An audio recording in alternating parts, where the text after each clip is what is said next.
The conference room floated in the dark between stars, a neutral station where neither the Vraxian Dominion nor the Kelthara coalition could claim advantage. Ambassador Jinseo Park stood by the large window, watching ships from both empires hold position at opposite ends of the station. They had been at war for 107 years. She had been trying to broker peace for 12. They will never agree, said Ambassador Thexron of the Vraxians, his insectoid body clicking as he approached. His translator rendered his words in perfect English. The Kelthara demand we surrender 3 systems. We demand they acknowledge our historical claims. It is impossible. 1-3 way. We do not. The Kelthara demanders of import for. Jinseo turned to face him. The Vraxian stood nearly 8 feet tall, his armored carapace gleaming under the station lights. His species had conquered 40 worlds before joining the galactic community. They were warriors, born and bred. Nothing is impossible, Jinseo said calmly. You both lose thousands of soldiers every month. Your economies are collapsing. Your people are tired, perhaps, Thexron said. But we are not soft like humans. We do not break. Jinseo had heard this before. To the Vraxians, humanity's refusal to take sides made them weak. The humans had joined the galactic community 80 years ago. And in all that time, they had never fired a shot in anger. They traded with everyone. They healed the wounded from both sides. They took in refugees. They mediated disputes. The galaxy saw them as useful, moral, principled, but not dangerous. I do not ask you to break, Jinseo said. I ask you to bend. There is honor in choosing peace. Before Thexron could respond, the station's alert system chimed. Jinseo's communication pad buzzed with an urgent message. She read it quickly, her expression tightening. What is it? Thexron asked. A new fleet has entered the sector, Jinseo said. The Kryn hierarchy. Thexron's antennae flattened against his head, a sign of concern. The Kryn have been expanding in the outer regions, but they have stayed away from council space. Until now, Jinseo said. Across the station, Captain Hana Choi received the same alert aboard the UES Horizon. Her ship was technically classified as a hospital vessel, designed to provide medical aid in war zones. She had spent the last 5 years moving between battle sites, treating wounded soldiers from both the Vraxian and Kelthara forces. Captain, we're receiving a general broadcast, her communications officer said. The Kryn are transmitting to all council members. Put it on screen, Hana said. The face that appeared was reptilian but different from the Kelthara. The Kryn had harder features, with ridges of bone armor across their skulls. This one wore the markings of high rank. I am War Prince Thexian of the Kryn hierarchy, the alien said. For too long, we have watched the council worlds tear themselves apart in pointless conflict. The Vraxians and Kelthara destroy each other while pretending to be strong. This chaos ends now. Hana leaned forward in her chair. Around the bridge, her crew fell silent. The Kryn hierarchy will bring order to this region, Thexian continued. All council worlds must choose. Submit to Kryn authority, or face the consequences of your weakness. You have 30 standard days to decide. The transmission ended. Captain? Her first officer asked. What do we do? Continue our mission, Hana said quietly. We're here to help the wounded. Politics is someone else's job. But she felt a cold weight in her stomach. The Kryn were different from the Vraxians and Kelthara. Those two fought each other. Yes, but they followed rules. They had honor codes. They avoided civilian targets when possible. The Kryn had no such reputation. Back on the neutral station, the emergency council meeting had already begun. Representatives from 15 different species crowded into the chamber. Ambassador Jinseo sat in the human delegation's seat, listening as the others argued. The Kryn are bluffing, said the Kelthara ambassador. They do not have the strength to challenge the entire council. They have been building their forces for decades, countered a Vraxian general. While we fought each other, they prepared. This is our fault. Farther.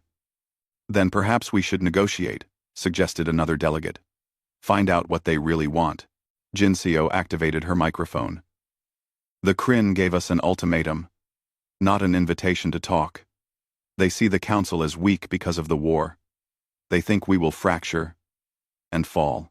And what would Earth suggest? Asked the Kelthara ambassador. You humans always preach peace. Will you preach peace to the Kryn as well? Gren. Gren. Gren. Gren. We will do what we have always done. Jinso said. We will remain neutral. We will offer humanitarian aid to any who need it. We will not choose sides in another war. Even if the Kryn attack you? Jinseo met his multifaceted gaze. We are not part of your conflict. The Kryn have no reason to target Earth. The meeting continued for hours, but reached no conclusion. The council was divided. Some wanted to unite against the Kryn threat. Others wanted to negotiate. A few even considered accepting Kryn authority in exchange for peace. Jinseo returned to her quarters exhausted. She poured herself tea and sat by the window, watching the distant stars. Earth had stayed out of the Great War deliberately. Her government believed that taking sides would only perpetuate the cycle of violence. Better to stand apart, to serve, as an example of a different way. But she wondered if the galaxy saw their neutrality as wisdom or cowardice. 3 days later, the Kryn sent another message. This one was directed specifically at Earth. War Prince Thexian appeared on screens across human space.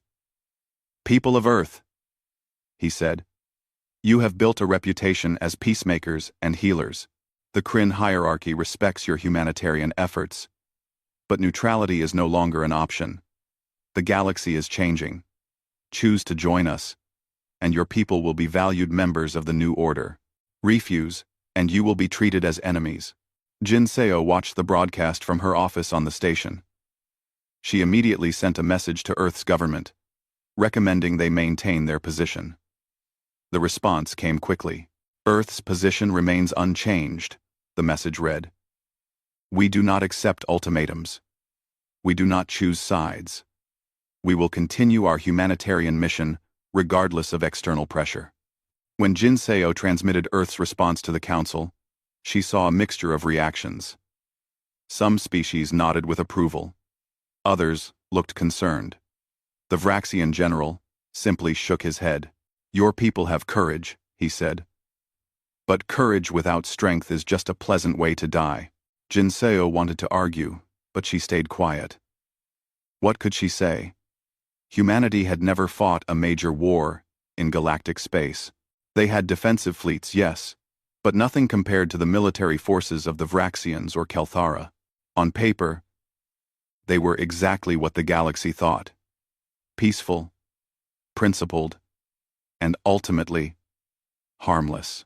She hoped that would be enough. Far away, on a human colony world called New Jeju, farmers were bringing in the autumn harvest. Children played in the fields, while their parents worked. The settlement had been there for 20 years, home to 40,000 people who had never seen war. Above the planet, defense satellites kept watch. But they were designed to track asteroids and space debris, not military vessels. When the Kryn fleet arrived, it took them completely by surprise. The attack began at dawn. The first missile hit the central processing plant, where farmers stored their grain. The explosion was visible from orbit, a bright flash that turned the building and everyone inside into dust. The second and third missiles followed immediately, targeting the school and the medical center. Commander Park Jae-min was in the small orbital defense station when the attack began. He watched in horror as his screens filled with incoming Kryn vessels. His station had 6 small defense platforms, designed to destroy space rocks, not warships. Get emergency broadcasts out now, he shouted to his crew. Tell everyone to get to the shelters. But there were not enough shelters. New Jeju was a farming colony, peaceful and open. The underground bunkers could hold maybe 5,000 people. The rest would have to survive in their homes or barns or wherever they could hide. The Kryn bombardment was methodical. They circled the planet, destroying infrastructure with precision. Power plants, water treatment facilities, communication towers. They were not trying to kill everyone immediately. They were making a statement. War Prince Thexian himself broadcast from his flagship. Let the galaxy see what happens to those who refuse the hierarchy. The humans claimed neutrality would protect them. They were wrong. On the ground, a farmer named Song Min-ji pulled her 2 children into the root cellar beneath their house. She could hear explosions in the distance, getting closer. Her husband had run to help neighbors evacuate. She prayed he would make it back. The bombardment lasted 6 hours. When it finally stopped, 40,000 people had been reduced to 16,000. The survivors emerged from shelters and hiding places to find their world broken. Buildings collapsed, fields burning, bodies in the streets. Captain Hana Choi received the distress call while her hospital ship was treating wounded Kelthara soldiers 3 systems away. She read the initial reports and felt her blood turn cold. Set course for New Jeju immediately, she ordered. Maximum speed. Send word to every human medical ship in the sector. We need everyone there now. Her first officer hesitated. Captain, the Kryn fleet is still in the system. If we go there, we could be their next target. Hana looked at him steadily. Those are our people dying. We go. Now. The UES Horizon and 3 other human medical ships arrived at New Jeju 18 hours after the attack. The Kryn fleet had withdrawn, but they left behind surveillance drones to record the aftermath. They wanted the galaxy to see human suffering. What they recorded instead was human determination. Hana organized rescue operations with brutal efficiency. Her medical teams worked in 12-hour shifts, treating the wounded in makeshift hospitals. Engineers from the ships helped restore basic power and water. Security personnel searched through rubble for survivors. She found Commander Park at what used to be the colony's administration building. He was helping dig through debris, his hands bloody, his face covered in dust. Commander, Hana said quietly, I need a full casualty report. Park looked at her with hollow eyes. 24,000, confirmed dead. Another 6,000, missing. Probably dead. We have 4,000 wounded, who need immediate evacuation. The rest. He gestured at the ruins around them. The rest are homeless, but alive. Hana nodded slowly. She had seen war zones before, but this was different. These were not soldiers. These were families, children, old people, farmers who had never hurt anyone. We will get everyone off-world who wants to leave, she said. The medical cases first, then families. Start organizing evacuation lists. And then what? Park asked bitterly. We run? We abandon more colonies and hope the Kryn get tired of killing us? Hana did not answer. She did not know the answer. On Earth, the government held an emergency session. Ambassador Jin Seo attended via video link from the neutral station. Every major human leader was present, along with military commanders who rarely appeared in public. The Kryn have declared war on humanity, said the Secretary General. Not with words, but with action. They attacked New Jeju specifically because we refused their ultimatum. They want to make an example of us. Then we must respond, said Admiral Lee Sang-jun. He was old for a military officer, his hair completely gray, but his eyes were sharp. We cannot allow this attack to go unanswered. What do you propose? The Secretary General asked. A counterattack? We have never fought an offensive war. On one. No. Admiral Lee said quietly. But we have prepared for defensive war. And defense includes eliminating threats to our people. Jin Seo spoke up from her screen. The galaxy is watching. If we respond with violence, we lose our moral authority. We become just another warring species. With respect, Ambassador, Admiral Lee said. The galaxy watched the Kryn murder 40,000 civilians. Our moral authority did not protect New Jeju. It will not protect our other colonies. The debate continued for hours. Jinseo argued for continued diplomacy, for bringing the issue to the Galactic Council, for economic sanctions. Admiral Lee argued for military action, for showing the Kryn that humanity was not defenseless prey. Finally, the Secretary-General made a decision. We will try diplomacy first. Ambassador Park, deliver a formal demand to the Kryn. They must withdraw from all human space, pay reparations for the victims of New Jeju, and submit their war prints for trial before the Galactic Court. Give them 72 hours to comply. Jinseo nodded, though her expression showed doubt. The Secretary-General glanced at Admiral Lee. Then we will take necessary action to protect our people. Jinseo delivered the message personally to a Kryn vessel at the neutral station. The Kryn officer who received it actually laughed. The humans make demands? The same humans who would not even choose a side in the council war? Tell your leaders that the hierarchy does not negotiate with prey. The response was broadcast throughout the galaxy. The Kryn wanted everyone to see human weakness. Instead of waiting 72 hours, War Prince Thexian ordered new attacks. 2 human outposts in remote systems were hit simultaneously. These were smaller targets, research stations with only a few hundred people each, but the message was clear. The Kryn could strike anywhere, anytime. When the 72 hours expired, Earth's government broadcast a response. The Secretary-General appeared on screens across human space and to the wider galaxy. The Kryn hierarchy has chosen violence over justice, she said calmly. They have murdered our people.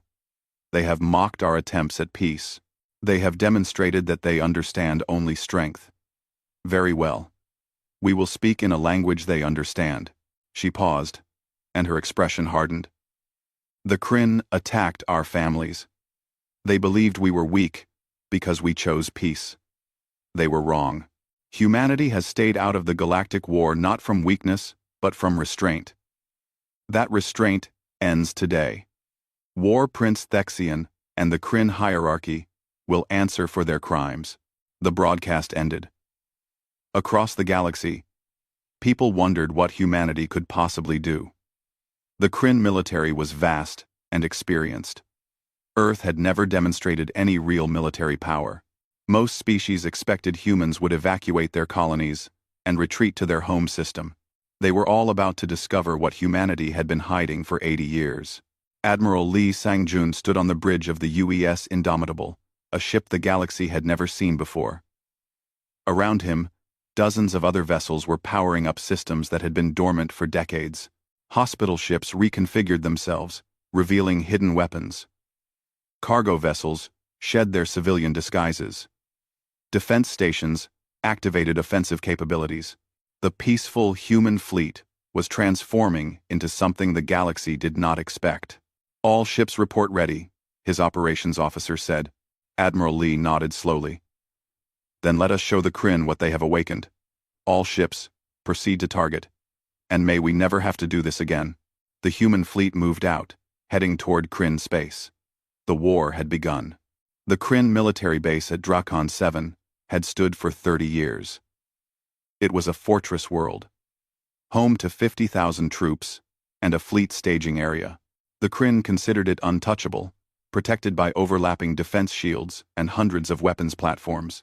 They had 12 minutes of warning before the human fleet arrived.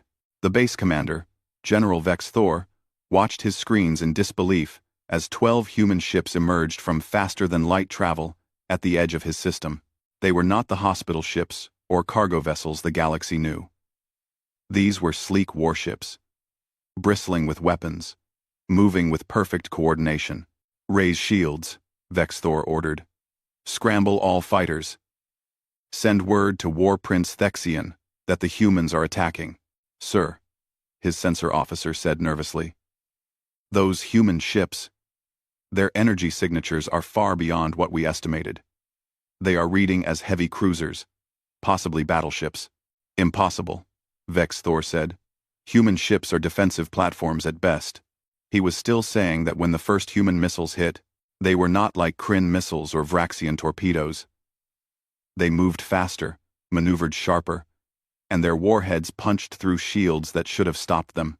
6 weapons platforms exploded in the first salvo. The human ships followed up with beam weapons that carved through armor like it was paper. "Return fire," Vex Thor shouted. "All batteries, target those ships." The base's massive cannons opened up, filling space with energy bolts and projectiles. But the human ships moved like dancers, their movements coordinated by some unseen intelligence. They dodged, weaved, and seemed to know where each shot would go before it was fired. One Kryn shot did hit, striking a human cruiser amidships. Vex Thor felt a moment of satisfaction, but then his screens showed the human ship's shields flare and absorb the impact. The cruiser did not even slow down. "How are their shields that strong?" his weapons officer asked. Vex Thor had no answer. The battle lasted 17 minutes. When it ended, the Kryn base was a burning ruin. Every weapons platform destroyed. Every ship in dock disabled or vaporized. The base itself was cratered and powerless, but not a single barracks or residential building had been hit. 50,000 Kryn soldiers sat in the dark, unharmed but defeated, wondering what had just happened. Admiral Lee watched from the Indomitable as his task force completed its withdrawal. They had achieved their objectives with 0 casualties. "Broadcast a message to the survivors," he ordered. "Tell them they are free to evacuate to the nearest Kryn civilian world. Their base is destroyed, but we have no interest in killing soldiers who cannot fight back." His communications officer looked surprised. "Sir, we could capture them. They would be valuable prisoners." "We are not here to take prisoners," Admiral Lee said quietly. "We are here to eliminate military threats. Those soldiers are no longer a threat. Let them go home to their families." Similar scenes played out at 2 other Kryn military installations. Human strike forces appeared, destroyed the bases with surgical precision, and withdrew. In each case, they avoided civilian casualties and even spared enemy personnel when possible. The galaxy watched in shock. On the neutral station, Ambassador Jin Seo found herself surrounded by questions she could not answer. Representatives from dozens of species wanted to know where these human warships had come from. How long had they existed? Why had humanity hidden such power? "We did not hide it," Jin Seo said carefully. "We simply did not advertise it. Earth has always maintained defensive forces. We saw no reason to parade our military strength while we were working for peace." "Defensive forces?" the Kelthara ambassador said incredulously. "Those ships destroyed fortified Kryn bases without taking damage. That is not defensive capability. That is offensive power, on par with our own fleets." The Vraxian general, Thexron, studied Jin Seo with his multifaceted eyes. "You have been at our peace talks for 12 years. You have visited our military installations, treated our wounded, studied our tactics, and all that time, you had warships that could defeat us in open battle?" "We had warships to protect our people," Jin Seo corrected. "We still hope we will never need to use them against you or the Kelthara. This war is with the Kryn, not the Council." "But you could have ended our war," the Kelthara ambassador said. "If you had revealed this strength years ago, you could have forced us both to negotiate." Jin Seo met his eyes. "Would you have? Or would you have seen our strength as a threat and united against us? We chose neutrality because we believed in your capacity for peace. That belief has not changed." The Vraxians and Kelthara exchanged glances. They had spent a century fighting each other, assuming humanity was weak, irrelevant, unimportant. Now they realized they had been wrong about everything. Captain Hana Choi was still at New Jeju when she received new orders. Her hospital ship, the UES Horizon, was being recalled and reassigned. She protested immediately. "I have wounded people here who still need treatment," she argued over the comm link. You cannot pull medical resources out of a disaster zone. Captain Choi? Admiral Lee's voice came through clearly. You are not being reassigned to medical duties. The Horizon was always designed for multiple roles. It is time to activate your command systems. We. Hana felt her stomach tighten. She had known, of course. Every captain of every hospital ship knew. They were trained for this possibility, but she had hoped it would never come. Understood, Admiral, she said quietly. What are my orders? You will take command of Strike Group 7. Your mission is to eliminate Kryn forward operating bases in the Delta sector. Intelligence suggests they are preparing to attack more human colonies. You will stop them. Hana looked around her ship's medical bay, where wounded colonists from New Jeju were still recovering. She thought about the children she had treated, the families torn apart by violence. I will stop them, she said. Horizon out. She called her senior staff to the bridge. They all knew what was coming. The chief engineer began the transformation sequence. Walls slid back to reveal weapon systems. Medical equipment retracted into secure storage. The comfortable, well-lit corridors became darker, more efficient. Built for combat. All crew to battle stations, Hana ordered. Medical personnel who are not combat trained will remain on duty treating our patients. Everyone else, man your positions. We have a job to do. The Horizon and 5 sister ships departed New Jeju 6 hours later. Behind them, other medical vessels continued the humanitarian work. Ahead of them, Kryn forward bases waited, unaware of what was approaching. War Prince Thexian received reports of the attacks with growing fury. 3 major bases destroyed. His forward fleets disrupted. And the humans had done it without any losses of their own. How is this possible? He demanded of his military council. The humans are supposed to be weak. They heal the sick and feed refugees. They do not fight wars. Apparently they do, his intelligence chief said carefully. And they fight very well. Our analysts believe they have been building this fleet for decades. While we watched them play peacemaker, they were preparing for exactly this scenario.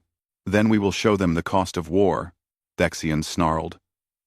Order all available ships to strike human colonies.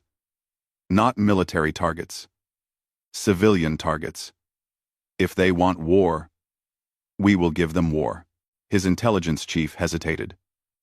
My prince, if we target civilians, the entire Galactic Council may turn against us.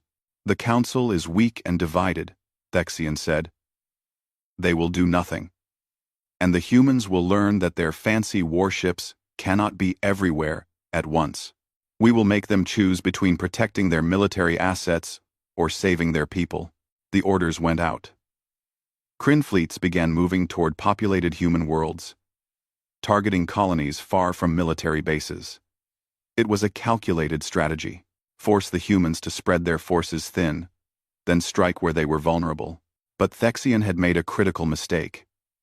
He assumed human military strategy was like Kryn strategy, that humans would prioritize military objectives over civilian lives.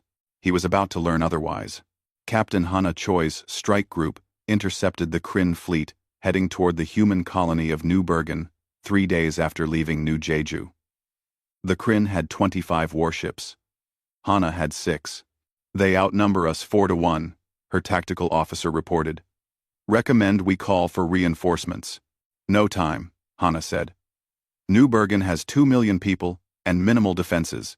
If we wait for reinforcements, thousands will die. She studied the tactical display, her mind calculating angles, vectors, timing. We do not need to destroy them all. We just need to stop them from reaching the colony. How, Captain? Hana smiled grimly. By doing what humans do best. We adapt. The battle began badly. The Kryn fleet opened fire at maximum range, and sheer weight of numbers forced Hana's ships to take damage. But she did not try to fight them head-on.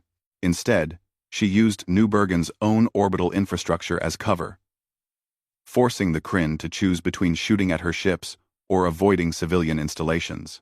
The Kryn chose to avoid the civilians, not from mercy, but from tactical calculation. They could not complete their mission if they accidentally destroyed what they came to attack. That hesitation was all Hana needed. Her ships hit hard and fast, targeting the Kryn ship's engines and weapons systems, not trying to kill, but to disable. One by one, Kryn vessels found themselves crippled, drifting, unable to maneuver or fight effectively. When Kryn reinforcements arrived an hour later, they found 12 of their ships disabled and the rest retreating. The humans had disappeared, already on their way to the next threatened colony. Newbergen was safe. Not a single civilian had died. The galaxy watched and began to understand. Humanity fought wars differently. They prioritized lives over territory, protection over conquest, precision over overwhelming force. And they were very, very good at it. The war entered its 6th week, and War Prince Thexian was beginning to understand the trap he had created for himself. Every time his fleets moved against human targets, they were intercepted. Every base he fortified was somehow breached. Every strategy he employed seemed to be anticipated before he could execute it. How do they know? He demanded at yet another emergency meeting. How do the humans always know where we will strike? How do the humans always know? How do they know? How do the humans always know where we will strike? His intelligence chief pulled up a holographic display. My prince, we have been reviewing the pattern. The humans know, because we taught them. For 80 years, their hospital ships moved freely through war zones. They treated our wounded. They delivered supplies to our forward bases. They were everywhere, and we never questioned it because they were harmless medical personnel. Thexian stared at the display, feeling cold realization creep over him. They were spying on us. Not exactly spying, the intelligence chief said. They were building relationships, learning our protocols, mapping our territory, understanding how we think and fight. And we welcomed them because they healed our soldiers and asked for nothing in return. Those hospital ships, Thexian said slowly, the ones that are now warships attacking our bases, they know every weakness in our defenses because they built those defenses' medical infrastructure.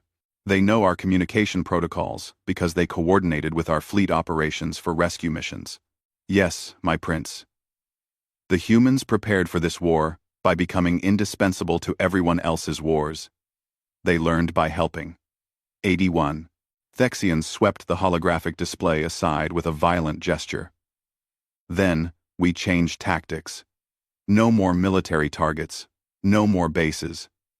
We go directly to their homeworld. We strike at Earth itself. His military council erupted in protests. That would unite the entire Galactic Council against us. The humans have defense fleets around Earth that we cannot break. It would be suicide. Thexian silenced them with a raised hand. Not a direct assault. We use weapons the humans cannot counter with their fancy ships. We use biological warfare. The room fell silent. My prince, the intelligence chief said carefully, the council banned biological weapons 300 years ago. If we use them, every species in the galaxy will declare war on us. Only if they find out, Thexian said. We have viral agents that are designed to affect humans specifically. We deploy them on their colony worlds. Their populations die quietly over weeks, looking like natural disease outbreaks. By the time anyone realizes it is an attack, it will be too late. His military council exchanged uncertain glances, but no one argued further. They were losing the war. Desperate measures were all they had left. The plan was set in motion immediately. 3 Kryn science vessels, disguised as civilian transports, began moving toward human colony worlds. Each carried viral weapons in concealed containers. They would seed the atmospheres, let the wind carry the pathogens, and be gone before anyone noticed. But someone did notice. Captain Hana Choi had spent 6 years building a network during her humanitarian missions. She had friends among the Kelthara and Vraxians, contacts in neutral ports, informants who owed her favors for lives saved or children healed. That network had become an intelligence apparatus without anyone realizing it. One of her contacts, a Vraxian medical officer she had once saved from dying of infection, sent her an encrypted message. It contained 2 words: plague ships. Hana immediately contacted Admiral Lee. "Sir, I have intelligence that the Kryn are planning to use biological weapons against our colonies. 3 vessels, disguised as civilian transports, are already en route. Can you intercept them?" Admiral Lee asked. "If the intelligence is accurate, yes. But sir, if we destroy civilian transports without proof they are carrying weapons, we will look like the aggressors." "Then do not destroy them," Admiral Lee said. "Capture them. Board them. Get proof." Hana smiled grimly. "That is much harder, sir. Captain Choi, you have never chosen the easy path. I trust you will find a way." Hana's strike group intercepted the first Kryn vessel at the edge of the Helios system, home to a human colony of 800,000 people. The transport, calling itself the Peaceful Trader, refused to stop when hailed. "This is Captain Choi of the UES Horizon. Peaceful Trader, cut your engines and prepare to be boarded for inspection.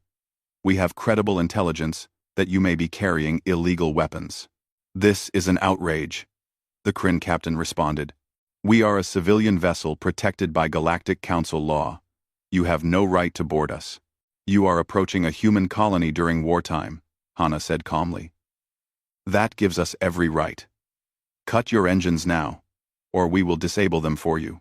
The Peaceful Trader tried to run. Hana's ships surrounded it, using precision strikes to disable its engines without breaching the hull. Within 20 minutes, the transport was drifting helplessly. Hana led the boarding team personally. She wore full environmental gear, suspecting what they would find.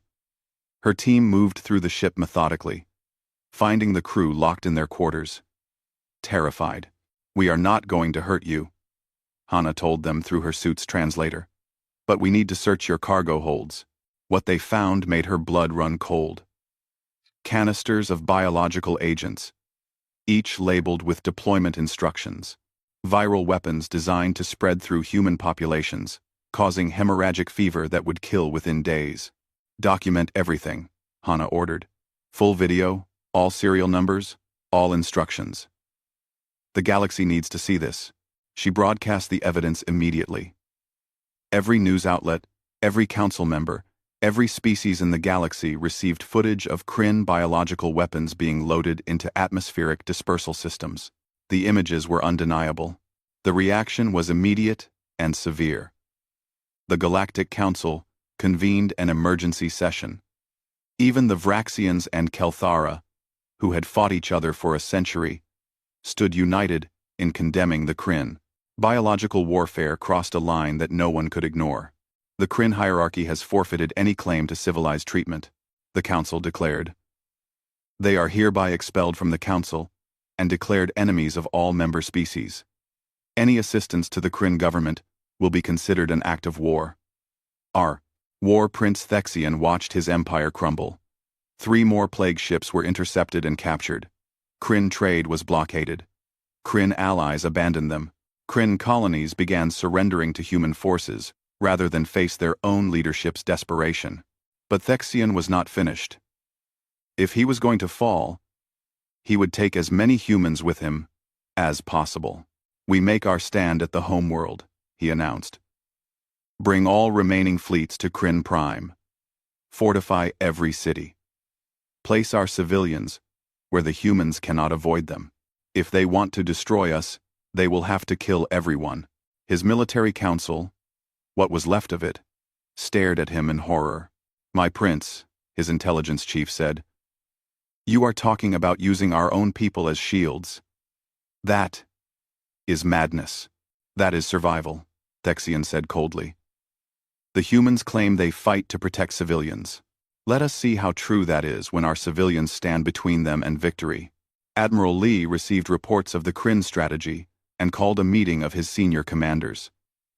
Captain Hana Choi attended via holographic link, along with 20 other ship captains. The Kryn have fortified their homeworld, Admiral Lee said.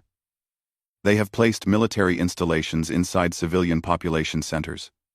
They are daring us to attack, knowing we will not risk innocent lives. Then we siege them, one captain suggested. Blockade the planet until they surrender. That could take months, another captain argued. And our intelligence suggests Thexian is unstable. He might massacre his own people rather than surrender, Hana spoke up. Then we do what we have always done. We remove the military threat while protecting civilians. It will be difficult, but it is possible. How? Admiral Lee asked. We go down to the surface, Hana said. Ground forces. We extract civilians from the military zones, creating safe corridors as we advance. It will be slow and costly, but it is the only way to end this without massacres. The other captains protested. Ground combat was dangerous, messy, unpredictable. But Admiral Lee listened quietly, then nodded. Captain Choi is correct. We will not win this war by becoming like our enemy. Prepare for ground operations. We will liberate Kryn Prime one city at a time if we must. The assault on Kryn Prime began 3 weeks later. It was unlike any military operation the galaxy had ever seen. Human forces dropped into cities, but instead of attacking immediately, they broadcast messages in the Kryn language. We are not here to conquer or kill. We are here to remove your military leadership. Any civilians who wish to leave the combat zones, go to the marked safe corridors. You will not be harmed. You will be given food, water, and medical care. Many Kryn civilians did not believe it at first. But when the first groups walked through human lines and found safety instead of death, word spread quickly. Thousands of Kryn civilians began evacuating from military zones, making it harder for Thexian's forces to hide behind them. The fighting was intense when it came. Kryn soldiers, many of them conscripts who had no love for their war prince, fought half-heartedly. Others, loyal to Thexian, fought desperately. But the outcome was never in doubt. Human forces advanced methodically, securing block by block, building by building. They took casualties, but they never responded with indiscriminate fire. Every shot was aimed, every target verified. Captain Hana Choi led one of the ground forces personally.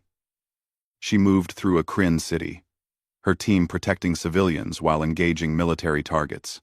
At one point, they found a group of Kryn children hiding in a school, terrified and alone. Get these children to safety, Hana ordered. One of her soldiers looked confused. Captain, these are enemy civilians. These are children, Hana said firmly. Get them to safety. Now. The soldier obeyed, and the children were carried to human lines, where Kryn medical personnel treated them under human protection. The battle for Kryn Prime lasted 8 days. When it ended, War Prince Thexian was captured alive, pulled from his command bunker by human special forces. The Kryn military was shattered, but the Kryn people, largely intact and protected by the same humans they had tried to exterminate, lived to see a new day. 3 months after the war ended, Ambassador Jin Seo Park stood in the ruins of New Jeju. Around her, construction crews were rebuilding the colony. Some were human. Others were Kryn, former soldiers who had volunteered to help repair the damage their war prince had caused. A young Kryn engineer approached her nervously. His name was Vex Lin, and he had been conscripted into Thexian's army at age 16. He fought in the battle for Kryn Prime and surrendered to human forces with relief. Ambassador, he said in halting English, I wanted to thank you for this opportunity. I know I do not deserve it. Jinseo looked at him kindly. You were a soldier following orders. The people who died here deserve justice, yes, but justice is not the same as revenge. You are here making amends. That is enough. Vex Lin nodded, his reptilian features showing emotion that Jin Seo had learned to recognize. Shame, Gratitude. Hope. I cannot speak for all my people, he said. But many of us are grateful that humans showed us mercy. Another species would have destroyed us completely. Another species might have. Jinseo agreed. But we fought this war to stop violence, not to perpetuate it. Destroying your species would make us no better than Thexian. She watched Vexlin return to work, helping rebuild a school. It was slow progress, but it was progress. The galaxy was learning that humanity meant what it said about fighting for justice, not conquest. On Earth, Admiral Lee Sang-jun appeared before the Planetary Council to answer questions about the war. Many people wanted to know why humanity had hidden its military strength for so long. We did not hide it, Admiral Lee said patiently.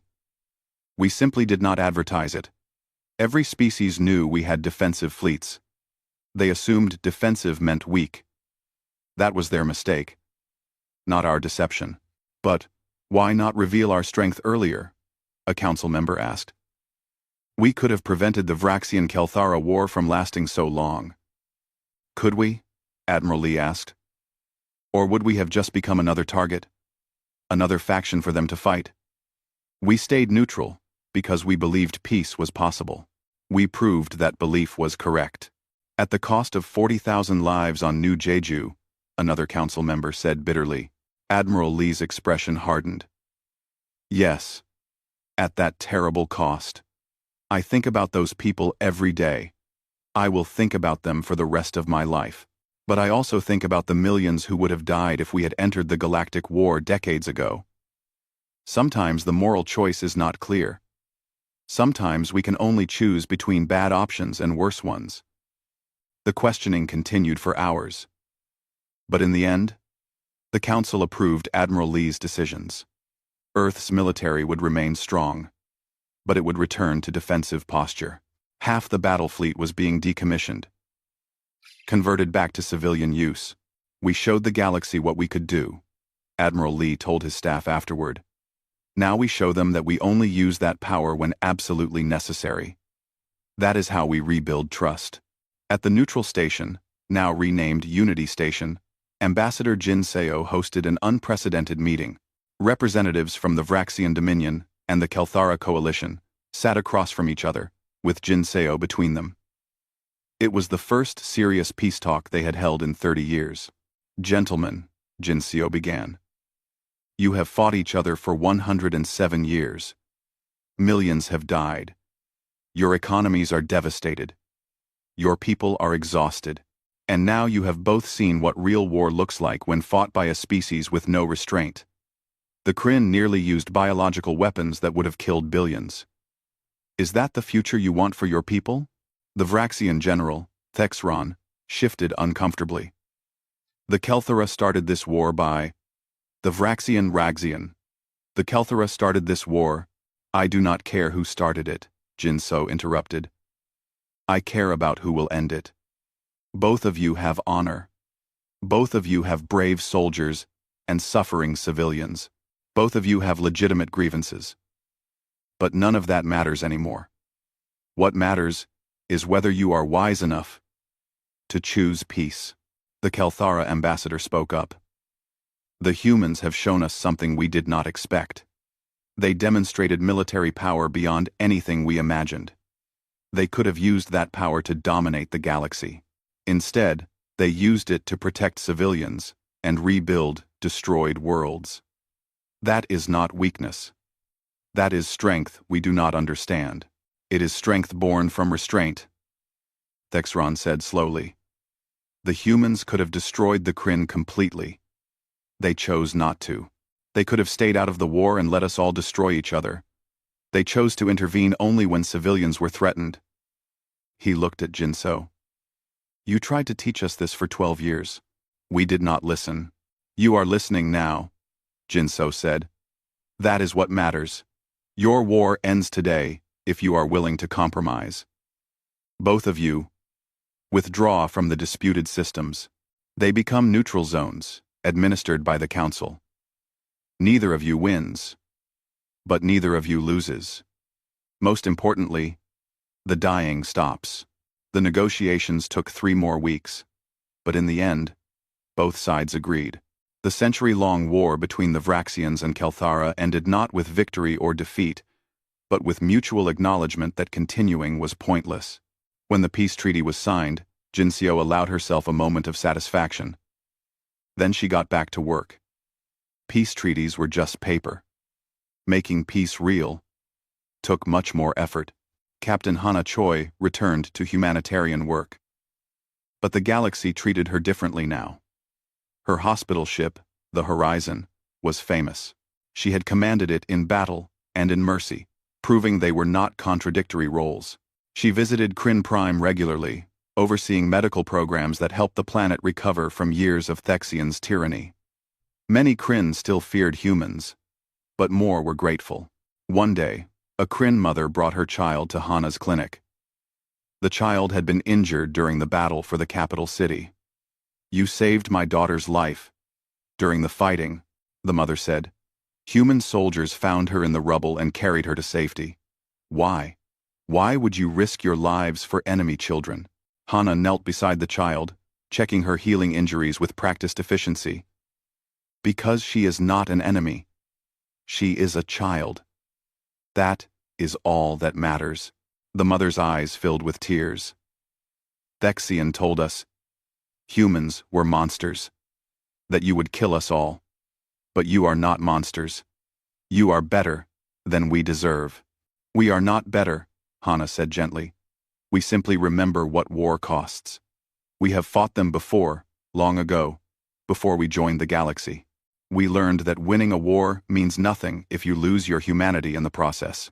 At the Galactic Court, War Prince Thexian faced trial for his crimes. The prosecution was led by Kryn lawyers, with human legal experts serving as advisors. It was important that Kryn people hold their own leader accountable. Thexian showed no remorse. "I did what was necessary for my species to survive," he declared. "The galaxy was weak. Someone had to be strong. You were not strong," the Kryn prosecutor said. "You were cruel. Strength protects the weak. Strength builds and heals. What you did was not strength. It was cowardice, hiding behind weapons." The trial lasted 6 months. Witnesses from dozens of species testified. Kryn civilians spoke about their suffering under Thexian's rule. Human survivors from New Jeju described the attack that started the war. Through it all, Ambassador Jinseo attended every session. She wanted Thexian to see her face, to be reminded of the people he had killed and the future he had destroyed. When the verdict came, it was unanimous. Guilty on all counts. Thexian was sentenced to life imprisonment, to be served in a high-security facility where he could never threaten anyone again. As he was led away, Thexian looked at Jinseo. "You think you have won," he said. "But violence is the way of the universe. Peace is just the pause between wars. Eventually, your species will realize that." "Perhaps," Jinseo said quietly. "But we will take each pause we can get, and we will work to make each pause longer than the last. That is what civilization means." 1 year after the war ended, Earth hosted a memorial service for the victims of New Jeju. 40,000 names were carved into a black stone wall that stretched across a hillside.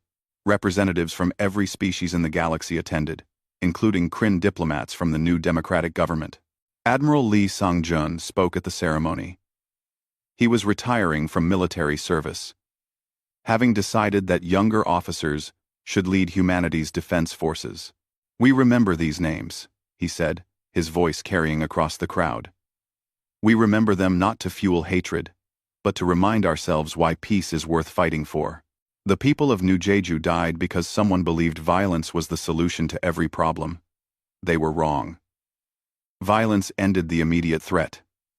Yes, but it is peace that will honor their memory." He paused, looking at the wall of names. "We did not seek this war. We tried every diplomatic option before raising our weapons.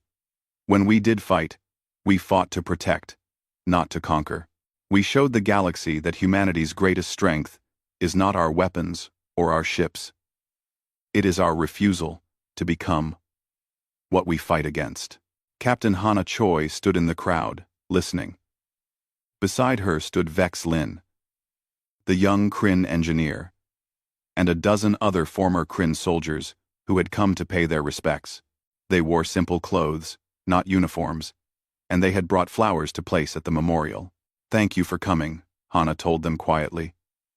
"It means a great deal to the families." "It is the least we can do," Vex Lin said. "Our war prince started this, but your people ended it with honor. We are learning from that."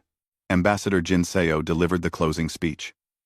She stood before the memorial wall, with the names of the dead behind her and the representatives of galactic civilization before her. "For 80 years, Earth stayed out of war," she said.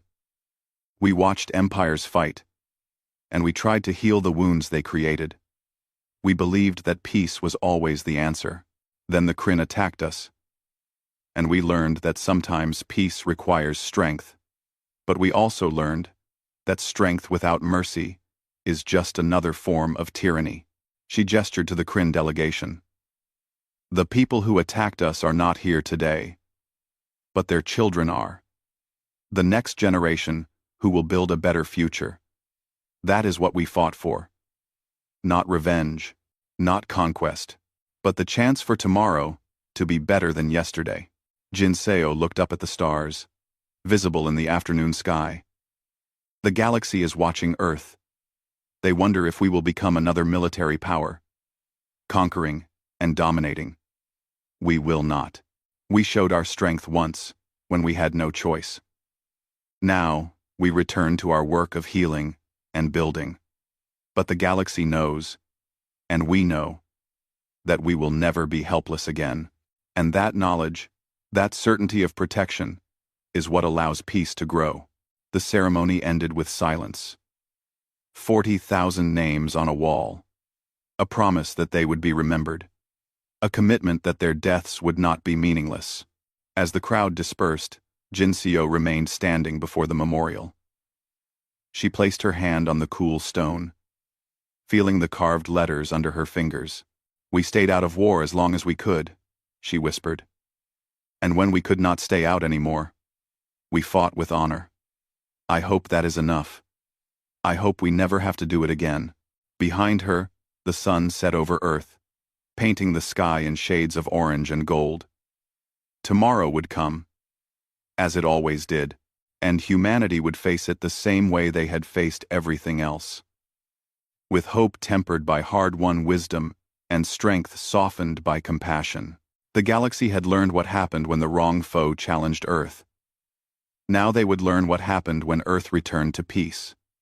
The lesson, Jin Seo believed, would be just as important. General Vector stood at the back of the War Council chamber, his forearms crossed tightly against his chest. The massive room was filled with the most powerful military leaders in the Kaldrith Empire. Their scales gleamed under the bright lights, and their voices echoed off the high ceiling as they discussed the war. The war against the Zorlok Collective had been going on for 3 years now. Both sides had lost millions of soldiers. Entire planets had been destroyed. The Kaldrith Empire was running out of soldiers, and everyone in this room knew it. Emperor Threxkal stood at the center platform, his red scales darker than any other Kaldrith. He was old, over 200 years, but his voice still commanded respect. "We need more forces," he announced. "The Zorlok are pushing into our territory. We cannot let them win." "What do you propose, my emperor?" asked General Korthen, the head of the ground forces. The emperor's eyes swept across the room. "There is a species that has stayed neutral throughout this war. They have colonies across the galaxy. And they run trade routes through both our territory and Zorlok space. They have done well for themselves while we bleed." 2. Vector felt his blood run cold. He knew exactly who the Emperor was talking about. "The humans," the Emperor continued. "They have been part of our galactic community for 30 years. They trade with us. They use our jump gates. They benefit from the peace we provide. It is time they contribute to the war effort. Several generals nodded in agreement. General Kor then spoke up. The humans have minimal military presence. A few patrol ships, some defense stations. They will not be difficult to conscript. They are weak, another general added. They spend their resources on hospitals and trade ships. They have no warrior culture. They will serve as support troops, medical staff, supply runners. Vector could not stay silent any longer. He stepped forward, his footsteps heavy on the stone floor. My Emperor, I must speak against this plan. The room fell silent. Every eye turned to look at him. The Emperor's expression hardened. You dare disagree with me, Vector? I do. My Emperor, because I have seen humans up close. I have fought beside them. I know what they are capable of. Vector's voice was steady. But inside, he was desperate. He had to make them understand. The Emperor gestured for him to continue, though his posture showed annoyance. 5 years ago, my fleet was caught in an ambush at the Kelsor border. The Zorlok destroyed half my ships before we could retreat. My flagship was heavily damaged. We had over 300 wounded soldiers, and our medical bay was destroyed. Vector paused, remembering that terrible day. We sent out a distress call, not expecting anyone to answer. We were deep in neutral space. Get to your point, the Emperor said coldly. A human medical ship arrived. It was called the Mercy of Soul. The doctor in charge was named Min Jun Park. He and his team of 20 humans came aboard my ship. Vector looked around the room. My Emperor. They worked for 16 hours straight. They saved over 200 of my soldiers. They used techniques I had never seen before. They were efficient, skilled, and tireless. So they are good doctors, General Kor then said with a dismissive wave. That is why we want them in our medical corps. You do not understand, Vector said urgently. 3 hours after they arrived, a Zorlok distress call came from nearby. Their ship had also been damaged in the same battle. Do you know what Dr. Park did? The room was silent. He split his team. Half stayed with us, half went to help the Zorlok. When I questioned him, he looked at me with these calm eyes and said, They are wounded. That is all that matters. Vector stepped closer to the Emperor. But that is not what frightened me. Frightened you? The Emperor laughed. These weak healers frightened you? Yes, my Emperor. Because while they worked, I watched them. I watched how they moved. Every action had a purpose. No wasted motion. No hesitation. They worked in perfect coordination, like a military unit. And I realized something. Vector's voice dropped lower. These humans were not naturally peaceful. They were choosing to be peaceful. There is a difference. Nonsense, another general scoffed. We have studied humans. They have small military forces. They avoid conflict. They focus on trade and medicine. They are prey species that got lucky with technology. Vector shook his head. I asked Dr. Park about his past. Do you know what he told me? Before he became a doctor, he was a soldier. He fought in 3 wars on his own planet. Most of his medical team were former soldiers too. They chose to heal instead of fight. But they remembered how to fight. One ship of former soldiers means nothing, the Emperor said. We are conscripting their entire species. My Emperor, please listen. I looked into human history after that day. Their planet, Earth, has never known true peace. They have fought wars for their entire existence. Thousands of wars. They have created weapons that could destroy their own world several times over. They nearly wiped themselves out multiple times. Vector's voice was almost pleading now. They chose to stop fighting each other when they reached the stars. They chose neutrality, but they did not forget how to fight. The Emperor stared at him for a long moment. Then he laughed. It was a cold, mocking sound. Other generals joined in. You want me to fear a species because they used to fight among themselves? General Vector, I am disappointed. Every species fights itself before reaching the stars. It means nothing. The Emperor turned away from him. The humans will join our war effort. They will provide medical support, supplies, and if needed, soldiers. This is final. Vector felt something heavy settle in his chest. He had failed. My Emperor, I beg you to reconsider. Leave the humans neutral. Do not force them to choose. Why? The Emperor turned back, his eyes blazing. Give me one good reason. Vector met his gaze. Because, my Emperor, humans are sleeping predators. Right now, they are peaceful because they choose to be. But if you force them into a corner, if you make them fight, you will wake something that should stay asleep. I have seen it in their eyes. Behind all their kindness and healing, there is something cold and calculating. Something that survived on a death world for millions of years. Something that conquered their own planet before reaching the stars.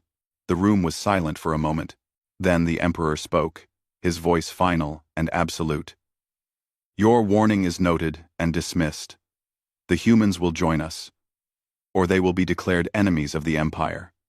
Prepare the fleet. Vector bowed stiffly and turned to leave. As he walked out of the War Council chamber, he thought of Dr. Park's calm face, of the efficient way the humans had moved through the wounded soldiers, of the cold calculation behind their kind eyes. I tried to save us all, he whispered to himself as the doors closed behind him. Ancestors, help us. I tried. The Caldrith warships appeared in Earth's orbit without warning. 15 massive vessels, their weapons charged and shields active. Similar fleets appeared above every major human colony in the galaxy at the same moment. Ambassador Jae-hee Kang was pulled from her sleep by the emergency alert. She rushed to the United Earth Council building in Geneva, still fastening her jacket as she ran. The council chamber was already filled with representatives from every human nation and colony. The message from the Caldrith Empire was displayed on the main screen. It was simple and direct. The Caldrith Empire requires your military support in our war against the Zorlok Collective. You have 48 hours to agree to join our forces, or you will be declared enemies of the Empire and treated as such. This is insane, said Representative Martinez from Mars Colony. We have stayed neutral since we joined the galactic community. We have treaties. Treaties they clearly do not care about, replied Ambassador Kang quietly. She had dealt with the Caldrith for 10 years. She knew their pride, their sense of honor, and their absolute belief that might made right. The debate went on for hours. Some representatives wanted to fight immediately. We are humans, shouted Representative Chen from Luna Base. We do not bow to threats. Others urged caution. We have civilian populations to protect, said Representative Okafor from the African Union. Billions of people who just want to live in peace. Many were simply afraid. The Caldrith Empire was vast. They had destroyed entire civilizations that opposed them. Humanity was small by comparison, spread thin across the galaxy. Ambassador Kang listened to it all. She thought of the human colonies, the families, the children growing up in peace. She thought of the medical ships like the Mercy of Soul, traveling the galaxy to help anyone who needed it. She thought of the traders, the artists, the scientists, all the humans who had chosen to build instead of destroy. Finally, she spoke. We must vote. Stay neutral and face the consequences, or join their war and lose who we are. The vote took 2 minutes. It was almost unanimous. Ambassador Kang sent the response to the Caldrith fleet. Humanity declines your demand. We will not join your war. However, we offer our medical ships and humanitarian aid to both sides of this conflict. We will help heal the wounded and care for refugees. This is our contribution to peace. The response from Emperor Threxkal came within an hour. Your offer is rejected. Your neutrality is rejected. Effective immediately. All human vessels are banned from Caldrith space. All trade agreements are void. Any human ships found in our territory will be seized. The blockade began immediately. Caldrith warships surrounded human colonies, cutting off trade routes. Human merchant ships were stopped and searched. Some were confiscated. The galaxy watched nervously as the Empire squeezed humanity, waiting to see if they would break. 3 weeks passed. Humans endured the blockade quietly. They rerouted supply lines. They shared resources between colonies. They said nothing publicly. Then came the incident that changed everything. The Mercy of Sol was traveling through neutral space with a full crew and 200 refugees from a border world caught in the fighting. Half the refugees were Caldrith, half were Zorlok. Dr. Min Jun Park was personally treating a young Caldrith soldier who had lost an arm. 4 Caldrith warships intercepted them.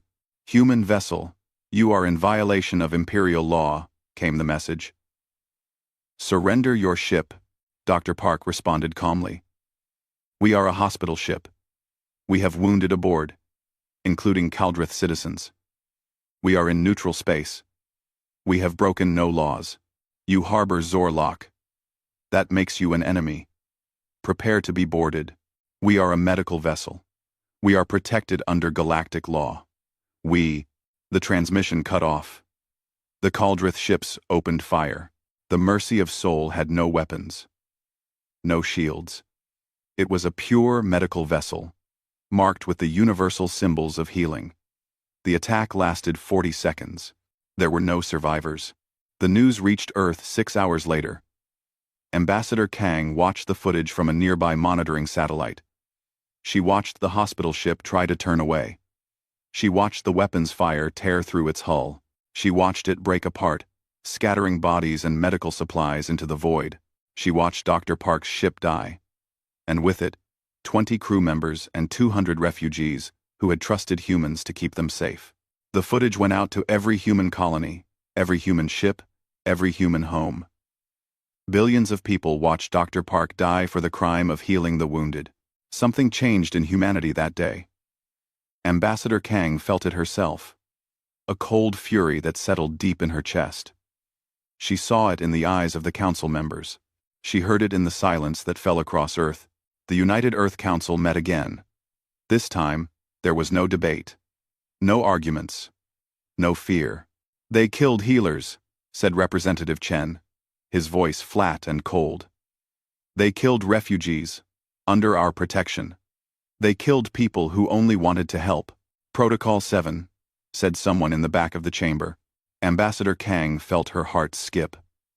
Protocol 7 was ancient, created when humanity first reached the stars. It had never been activated. It was the protocol that every human leader hoped they would never need. "Second," said Representative Martinez. "All in favor?" Ambassador Kang asked. Every hand rose. Not a single abstention.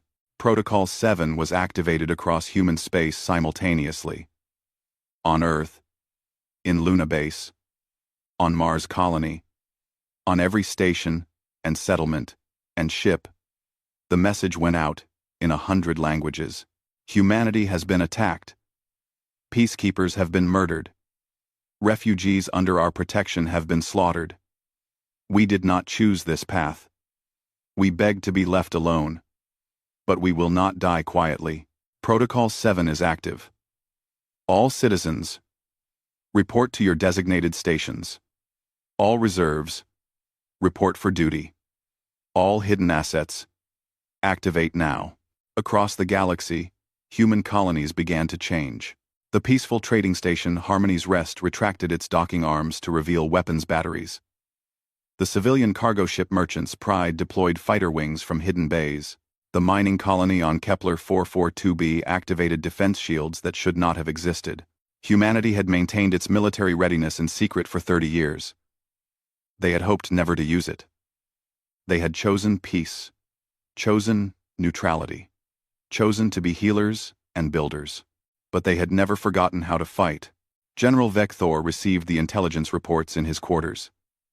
He read them slowly. His worst fears confirmed. The peaceful trading stations were military outposts. The cargo ships were carriers. The mining colonies were fortified positions. Humans had not been weak. They had been patient. He accessed the footage of the Mercy of Souls destruction. He watched Dr. Park's ship die, the same doctor who had saved his soldiers, who had worked 16 hours straight to heal both Kaldrith and Zorlok wounded. They killed the wrong human, Vector said quietly to his empty room. They woke the predator. His communication panel lit up. Orders from the Emperor. The Kaldrith fleet was to engage human forces at their nearest colony, to teach them the price of defiance. Vector read the orders and felt a deep sadness. He had warned them. He had begged them to leave humanity alone. They should have listened.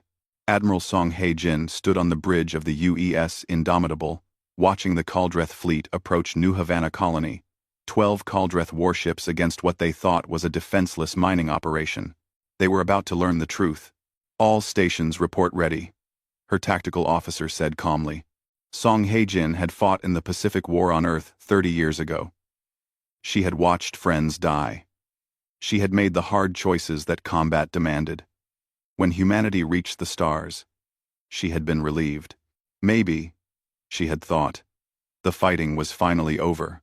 She had been wrong. Remember Dr. Park? She said quietly. Her crew echoed the words. Remember Dr. Park. It had become humanity's battle cry. Remember the healer they murdered. Remember why we fight. The Kaldrith fleet entered weapons range. Their commander sent a message. Human colony, surrender now. Your military is insignificant. You cannot win. Song Hae-jin smiled without humor. All ships, execute typhoon pattern. Show them what insignificant means. New Havana's mining equipment rotated to reveal advanced railguns. The cargo containers in orbit opened to deploy mines and missile platforms. 3 civilian freighters that had been docked at the station suddenly dropped their outer hulls, revealing destroyers underneath. The Kaldrith fleet had walked into a carefully prepared trap. The battle lasted 11 minutes. When it was over, 8 Kaldrith ships were destroyed. 3 retreated with heavy damage. New Havana colony lost 2 drone fighters and 1 unmanned weapons platform. The shockwave from humanity's first victory spread across the galaxy. The peaceful humans had teeth. Sharp ones. But that was just the beginning. At Kepler Station, human forces used the asteroid field to their advantage. They hid ships inside hollowed-out rocks, let the Kaldrith fleet pass through, then attacked from all sides at once. The Kaldrith had superior numbers, but humans controlled the terrain. They lost 9 ships and gained nothing. At Proxima Colony, humans employed psychological warfare. They hacked Kaldrith communications and filled their channels with footage of Dr. Park's murder, playing it on repeat. They broadcast messages in Kaldrith language. You killed healers. You killed refugees. You killed honor. We will make you remember. The Kaldrith soldiers grew nervous, angry, unfocused. When the battle came, they made mistakes, fatal ones. General Vector studied each engagement carefully. He had fought for the Empire for 60 years. He had conquered systems and destroyed fleets. But he had never seen tactics like this. Humans fought with cold logic and burning rage at the same time. They calculated every move with precision, but they fought with an intensity that terrified their opponents. They used ambushes, traps, guerrilla tactics. They hit and ran, struck from unexpected angles, turned everything around them into weapons, and they were efficient. Kaldrith warriors fought with honor and tradition. Humans fought to win. They did not waste ammunition. They did not take unnecessary risks. Every shot had a purpose. Every maneuver had a goal. They are not warriors, Vector explained to his junior officers during a strategy meeting. Warriors fight for honor. Humans fight for survival. There is a difference. A warrior will face you in open battle. A predator will use every advantage to take you down. They are cowards then. one young officer said angrily. They hide and ambush. Instead of fighting fairly, Vector shook his head. Would you call a hunting cat a coward because it stalks its prey? Humans evolved on a death world. Everything on their planet tried to kill them. They learned to be smarter, faster, more adaptable than everything else. They became the apex predator of their world. Now they are bringing those instincts to war. The young officer looked uncertain. But we have more ships, more soldiers. We must win, eventually. Numbers mean nothing if you keep walking into traps, Vector said quietly. He was right. Every week brought new defeats. The Emperor sent larger fleets. But humans seemed to predict every move. They had broken Kaldrith military codes. Within days, they knew where the fleets were going before they arrived. And humans did not just defend. They counterattacked. Human strike teams began hitting Kaldrith supply lines. They destroyed fuel depots. They sabotaged repair stations. They targeted communications arrays. The Kaldrith war machine, already stretched thin by the conflict with the Zorlok, began to strain under pressure from both sides. The Zorlok Collective watched all of this with great interest. Their intelligence services analyzed every human engagement. They saw the tactics, the efficiency, the cold calculation combined with fierce determination. The Zorlok High Command held a meeting.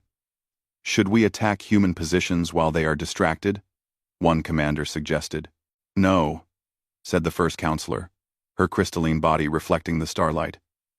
The Kaldrith made a mistake. They mistook human restraint for human weakness. We will not make the same error. We will watch. We will learn. And we will leave humanity alone. On the Kaldrith side, the Emperor was enraged. Every defeat made him angrier. Every loss made him more determined to crush humanity. He could not accept that these newcomers, these peaceful traders and healers, were dismantling his fleets. Send more ships, he roared at the War Council. Send everything. I want humanity broken. General Vector stood again before the council. My Emperor. Perhaps it is time to negotiate. Humanity has proven they cannot be easily conquered. We could end this war, save our resources for the Zorlok front. Negotiate? The Emperor's scales darkened with fury. Never. I will not bow to these insects. We will crush them, no matter the cost. The cost is already high, my Emperor. We have lost over 40 ships in 3 months. Our soldiers fear fighting humans. Our supply lines are breaking down. Then we will use fear against them. The Emperor turned to Vector. General, you will take a fleet to the human agricultural world, New Jeju. You will destroy it completely. Every building, every farm, every human. Leave nothing alive. Let them see the price of defying the Empire. Vector felt sick. My Emperor, that is a civilian target. The Galactic community will learn to respect Kaldrith power. The Emperor's voice echoed through the chamber. You have your orders, General. Carry them out, or I will find someone who will. I will find someone who will. I will find someone who will. I will find someone who will. I will find someone who will. I will find someone who will. I will find someone who will. I will find someone who will. I will find. Vector bowed stiffly. He had no choice. To refuse would mean execution, and another general would be sent anyway. At least he could try to minimize civilian casualties. As he left to prepare his fleet, he accessed the intelligence files on New Jeju. It was a farming colony. Population 30,000. They grew crops that fed a dozen human worlds. The data showed farms, small villages, farming equipment, storage facilities, but Vector had learned not to trust appearances with humans. He studied the files more carefully. The population demographics were unusual. Over 60% of the colonists were between 30 and 50 years old. Very few elderly, very few children. The settlement patterns were wrong too. The villages were positioned at strategic points, with clear fields of fire between them. The farming equipment included machines much larger and more robust than necessary for agriculture. Vector pulled up older records from when New Jeju was first colonized 15 years ago. The first colonists had been described as veterans, seeking peaceful retirement. Veterans. It is a trap, Vector said aloud to his empty quarters. But he had his orders. He assembled his fleet. 30 ships. The largest force he had commanded in years. Enough to level a planet. As his fleet prepared to depart, he recorded a private message and sent it through encrypted channels to Admiral Song Hee-jin. In it, he detailed his orders and his genuine regret. He ended the message with a warning. I know New Jeju is not what it appears. I know this is a trap. But I must follow my orders. I am sorry for what is to come. Please, if you can, minimize casualties on both sides. This war should never have happened. Then he led his fleet toward New Jeju, wondering if he would survive what was waiting for him there. The Caldrith fleet dropped out of faster-than-light travel at the edge of the New Jeju system. General Vector stood on his flagship's bridge, studying the planet below. It looked peaceful, green and blue, covered in farms and forests, a few small settlements scattered across the main continent. Scan for defensive systems, he ordered. Minimal defenses detected, General, his sensor officer reported. 2 orbital platforms. Both appear to be communications arrays. No weapons. Satellites. No shield generators. Vector did not believe it for a moment. Scan again. Full spectrum. Look for hidden systems. The sensor officer worked for several minutes. General, I am not detecting any major military installations. The settlements appear to be agricultural centers. The largest concentration of people is in a village called New Busan, population 3,000. What about the farms themselves? Sir? Scan the farms, the equipment, the buildings. A pause. General, some of the structures have unusually thick walls for farm buildings, and the farming equipment. Some of it appears to have been modified. Modified how? The fusion cores are oversized. Much more powerful than needed for farming. Vector nodded grimly. Because they are not just for farming. Battle stations. Prepare for combat. Do not assume anything on that planet is what it appears to be. He opened a channel to the colony. Human settlement, New Jeju. This is General Vector of the Caldreth Empire. By order of Emperor Threxkal, you are ordered to evacuate this world. You have 2 hours. The response came from a woman with gray hair and calm eyes. General Vector, this is Colonel Kim Min-seo, administrator of New Jeju. We are a farming colony. We are civilians. We are protected under galactic law. You are humans. That makes you combatants. Evacuate now, or face the consequences. Kim Min-seo smiled slightly. General, we have crops to harvest. We will not be leaving. If you attack a civilian farming colony, the galaxy will know what the Caldreth Empire has become. You have been warned. Vector closed the channel. He looked at his officers. Land forces, prepare for planetary assault. I want every settlement secured. Disable their communications first, so they cannot broadcast propaganda about civilian casualties. Should we destroy the communications platforms in orbit? His weapons officer asked. No. 2 Caldreth assault ships moved toward the orbital platforms. They were halfway there when the platforms opened fire. Not with communications equipment, but with concealed plasma cannons. One assault ship was destroyed instantly. The other barely escaped. Those were weapons platforms disguised as communications arrays. The weapons officer shouted unnecessarily. Return fire. Destroy them, Vector ordered. He had been right. Everything on this planet was a lie. The Caldreth fleet engaged the platforms. It took 10 minutes of sustained fire to destroy them, much longer than it should have taken. The platforms had heavy shielding. Also disguised. Begin landing operations. Vector commanded. 20 troop transports descended toward New Jeju. The farms below looked peaceful as they approached. Then, the harvesting machines started moving. The oversized fusion cores powered up, and the farming equipment transformed. Missile launchers emerged from combines. Anti-aircraft batteries rose from tractors. The farmland itself erupted with hidden weapons emplacements. The sky filled with weapons fire. 3 transports were destroyed before they could land. The others scattered, trying to find safe landing zones. "Those are not farmers," someone shouted on the command channel. "We are taking heavy fire from all positions." Vector watched the tactical display with growing horror. His troops were landing in a carefully prepared kill zone. The entire planet was fortified. The transports that survived the initial assault landed near the settlements. Kaldrith soldiers poured out, expecting to face frightened farmers. Instead, they found combat veterans who had been waiting for this moment.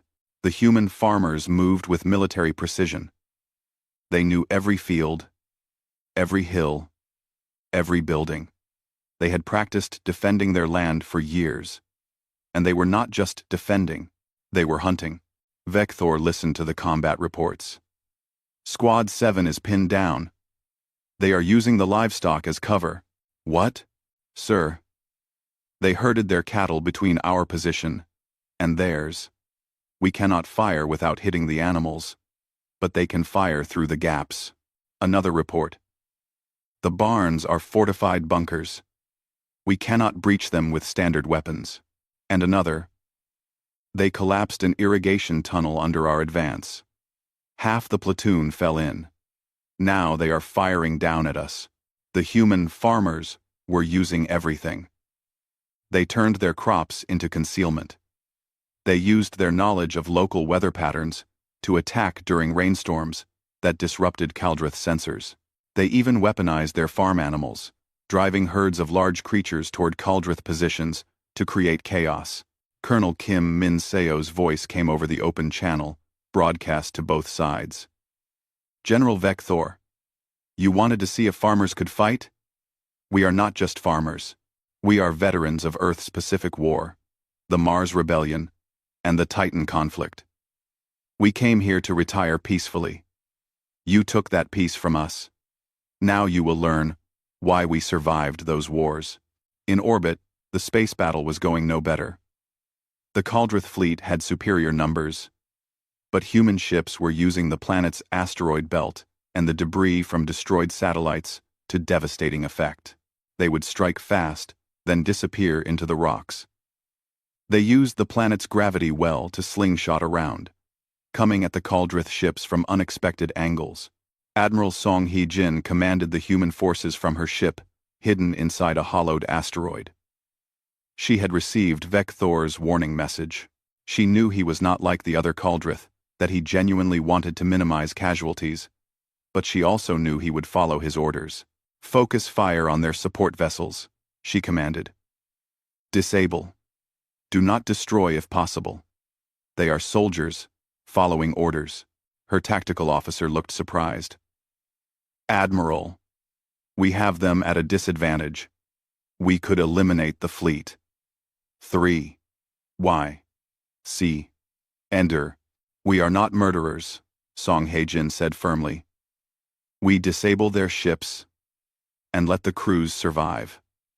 That is the human way." Over the next 6 hours, the battle raged on. The Kaldrith fleet lost ship after ship, not to destruction but to systematic disabling. Human forces targeted engines, weapons, communications. They left life support intact. They gave crews time to evacuate to escape pods. On the ground, Vector's forces were being pushed back. Not by overwhelming firepower, but by tactics and terrain. The human defenders knew every hiding spot, every advantage. They made the Kaldrith pay for every meter of ground. Vector's flagship took a hit that knocked out primary systems.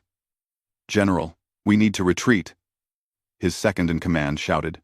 "Pull back all forces," Vector ordered. "Emergency evacuation. Leave the damaged ships." But as his ship tried to disengage, Another impact struck the engines. The massive vessel began to list. Unable to maintain orbit. All hands. Abandon ship, Vector ordered. He stayed on the bridge until the last crew member evacuated, then made his way to an escape pod. As his pod fell toward New Jeju, he expected to be shot down. The humans could easily destroy the escape pods. Instead, they guided them to safe landing zones with laser designators. Vector's pod crashed in a field outside New Busan. He crawled out, injured but alive. A group of human soldiers approached. Weapons ready, but not firing. They were led by an older man, with scarred hands and kind eyes. "General Vector?" the man asked, in accented, but clear Caldrith. "Yes, I am Dr. James Chen. I am going to treat your injuries now. Please do not resist. You are a doctor. I was an army medic for 20 years. Then I became a farmer. Today I am both." "Doctor." Chen knelt beside Vector and began checking his wounds with practiced efficiency. "You have a broken arm and internal bleeding. We need to get you to our medical facility." "You are taking me prisoner?" "We are taking you to the hospital. There is a difference." Vector was transported to New Busan, where a building he had thought was a grain storage facility turned out to contain a fully equipped medical center. Human doctors and nurses worked on wounded soldiers from both sides. Caldrith and human patients lay in adjacent beds. Admiral Song Hee-jin visited him 2 days later. She sat beside his bed, her uniform crisp, but her face tired. "Your fleet has retreated," she said without greeting. "All surviving crew have been recovered and will be returned to Caldrith space under flag of truce." "You did not destroy us," Vector said. "You could have." "Why?" "Because we do not want this war, General. We never did. Your Emperor forced us to fight. But we will not become monsters just because he acted like one." She leaned forward. "We received your warning message. We know you tried to prevent this battle. That matters to us. My Emperor ordered me to destroy this colony. Every human. I failed him." "No, General. You failed to commit genocide. That is not failure. That is honor." Song Hee-jin stood. "We have been holding back. Did you know that? We could have struck Caldrith homeworlds. We could have targeted civilian centers the way your Emperor ordered you to target ours. We have the capability. But we have not done it. Why not? Because we believe in rules of war. We believe in protecting civilians. We believe that peace is still possible." She moved toward the door, then paused. "We killed Dr. Park. That is why this war is happening. He was a healer who tried to help everyone. Your empire killed him for it. We will not dishonor his memory by becoming killers of the innocent. We will fight your military, but we will not slaughter your people." After she left, Vector lay in his hospital bed, surrounded by human doctors who worked tirelessly to heal him. He thought about everything he had seen. The careful way humans fought, the restraint they showed, the mercy they offered even in the middle of battle. These were not just warriors. These were beings who understood the cost of war and chose to limit that cost whenever possible. Vector realized something important in that moment. Humanity would win this war. Not because they were stronger, but because they were better. Emperor Threxkal sat alone in his private chamber, watching the reports come in. Another fleet defeated. Another general captured. Another tactical disaster. The war with humanity had become a catastrophe, and still the conflict with the Zorlok Collective raged on both fronts. He had lost 60 ships in 4 months. 60 ships that should have been fighting the Zorlok. Instead, they had been destroyed or disabled by a species that was supposed to be weak. "No more," he said to the empty room. "No more defeats. No more mercy. No more restraint." He summoned the War Council. When they assembled, he stood before them, with his scales darkened to the color of dried blood. "We will end this war with humanity today," he announced. "I am ordering every available ship to attack their homeworld, Earth. We will destroy it completely. When the humans see their birthplace burning, they will surrender, or they will die. Either way, we win." General Kor then shifted uncomfortably. "My Emperor, that would require pulling ships from the Zorlok front. It would leave our territory vulnerable. The Zorlok have honored the neutral zone so far. They will not attack. And if they do, then we deal with them after we crush humanity." The Emperor's voice echoed through the chamber. "I am tired of this debate. I am tired of failure. Assemble the fleet. We attack Earth in 3 days." The order went out. Across Kaldrith space, ships were pulled from defensive positions, from supply lines, from the Zorlok border. 100 warships, the largest fleet the Empire had assembled in decades. All focused on a single target, Earth. The humans detected the fleet assembly within hours. Ambassador Jae Kang stood in the United Earth Council chamber once again, but this time there was no debate. Everyone knew what was coming. "Can we stop them?" Representative Martinez asked quietly. Admiral Song Hae-jin, attending via hologram from her flagship, shook her head. "Not with military force alone. We can hurt them badly. But 100 ships attacking Earth simultaneously? We will lose millions of civilians, even if we win the battle." "Then we evacuate," said Representative Okafor. "There is not enough time. And where would 8 billion people go?" The council fell silent. They had fought brilliantly for 4 months. They had shown the galaxy that humanity could not be pushed around. But now, they faced the terrible reality of total war. The Emperor was willing to destroy Earth rather than admit defeat. "We have to try diplomacy one more time," Ambassador Kang said. "He has refused every attempt to negotiate," Representative Chen pointed out. "Then we do not talk to him. We talk to the people who follow his orders." In a cell on New Jeju, General Vekthor was recovering from his injuries. Dr. Chen had set his broken arm and treated his internal bleeding. The human doctors had saved his life, just as Dr. Park had saved his soldiers 5 years ago. A guard entered. "General, you have a visitor." Admiral Song Hae-jin entered the room. She looked tired. Vekthor realized she had probably not slept in days. "Your Emperor is sending a fleet to attack Earth," she said directly. 100 ships. He means to destroy our homeworld. Vekthor felt his blood run cold. 100 ships? That will leave your borders undefended. The Zorlok could, we know. But that is not why I am here. She sat down across from him. "General, I am releasing you." "What?" "You tried to prevent this war. You warned your Emperor not to force us to fight. You have shown honor even when your orders demanded otherwise. I am releasing you and providing transport back to Kaldrith space." "Why would you do this?"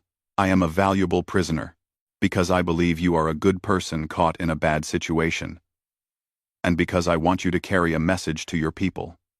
Song Hae-jin leaned forward. "Your Emperor is mad with pride. He will destroy Earth and probably lose most of his fleet doing it. Then the Zorlok will invade your territory, and millions of Kaldrith civilians will die. All because one old man cannot admit he made a mistake. If you are in 2040, I cannot stop the Emperor. No. But maybe you can save your people from what comes after." Vekthor was released that afternoon. A human shuttle took him to the border of neutral space, where a Kaldrith patrol picked him up. Within a day he was back on his homeworld, being debriefed by military intelligence. "The humans tortured you?" the intelligence officer asked. "No. They healed me. They fed me. They treated me with respect. That is unusual." "Everything about humans is unusual," Vekthor said. "They fight like predators but show mercy like healers. They could have killed me, but chose not to. They could have destroyed my fleet but disabled it instead.